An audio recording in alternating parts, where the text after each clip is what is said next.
Hey friends, welcome to Bible Fun with the Duns. Today we start a new book, Ruth, and we read chapter 1. Jax is gonna do all the work today. Okay, so this is a very short chapter and a very short book. It's only 4 chapters, but this book is full of a whole bunch of, it's a great story, and we can see God through all of it. And so this chapter starts out with this lady named Naomi. She marries a husband, has 2 sons, and they both get married. And then it's kind of like Pixar's Up movie with the balloons. And all the husbands die. So Orville has his toy. So Naomi and her daughter-in-laws are really sad, and they feel like God has forgotten them. And so Naomi tells her daughter-in-laws, Come here. Naomi tells her daughter-in-laws, Daughters-in-law. Yeah, daughters-in-law. Mm-hmm. That's weird. So she tells them that they still have their lives to live, and they should go and not spend it with a sad woman like her. And so one of their daughters, one of her daughters-in-law. That's weird. She tells Naomi goodbye, but the other one, Orpah, she stays with Naomi, and she says, "Where you go, I will go, and I'll follow." No, Ruth says that. Orpah leaves, and Ruth. It's about Ruth. Oh yeah, hence the name Ruth. Ruth. Okay, so then Where you go, I'll go. we're gonna cut that part out. We're really not. Continue. Okay.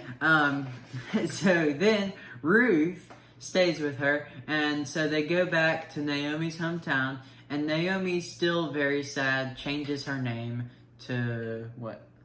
Mara, which Mara. means bitter. Uh-huh. So her name literally means bitter and grumpy, and that reflects her personality. And so this chapter, it can be very sad and very depressing, but if you look at it, all of the stories in the Bible and even life, it's going to have its down moments that God uses to bring us back up. And so we see this as we continue reading. God's going to use all this bad stuff that's happened, and he's going to turn it for better. That's right. So the book of Ruth is kind of like Esther in that it doesn't talk about God a whole lot. It does mention God, whereas Esther doesn't even say his name. But really, we're focusing on the evidence of God in people's lives. And so what we see in the book of Ruth is we see how God is involved in just the everyday and the mundane moments of people's lives, and also the trials and the hardships. And so right off the bat, we see death and we see loss and the way in which people deal with this. And so my takeaway comes from where Orpah decides to leave and Ruth decides to stay with Naomi. And in verse 15, we read Naomi telling Ruth, she said, "See, your sister-in-law has gone back to her people and to her gods. Return also after your sister-in-law." So Naomi kind of feels guilty because in this culture, women cannot earn money. The men are the money makers. They're the ones that can get jobs. And so when you're a widow, that's almost a death sentence. If you don't remarry, if you don't have sons who can take care of you, well, her sons died. And so they're all in a kind of a hopeless situation if it were not for God. And so Orpah said, "Peace out, going to find husband number 2, evidently."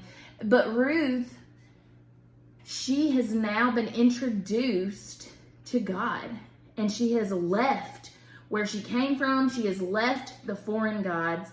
Orpah is pretty quick to return, but Ruth, since being introduced to the one true God, she can't imagine life without him. And so that's what I think about when I read this chapter. Have I come to know God in a way where he has completely changed my life and I cannot imagine living life without him? And I love that Ruth chooses God, and in that choice, she chooses her mother-in-law, which is ultimately the hard way. She doesn't know how the next few chapters in her life are going to unfold, but that's the cool part that we get to watch. But what she does know is that she has a relationship with this God and she can trust him. And so we're going to see what it looks like to trust God. And we're going to see what this woman of godly character, how she lives out her life. I'm excited for the next few chapters. We're going to fly through Ruth, but I hope we learn a lot of what it means to live for God. And it's going to get a lot happier. Yes, spoiler. All right, friends, we'll see you guys tomorrow with Ruth chapter 2. Bye. Bye.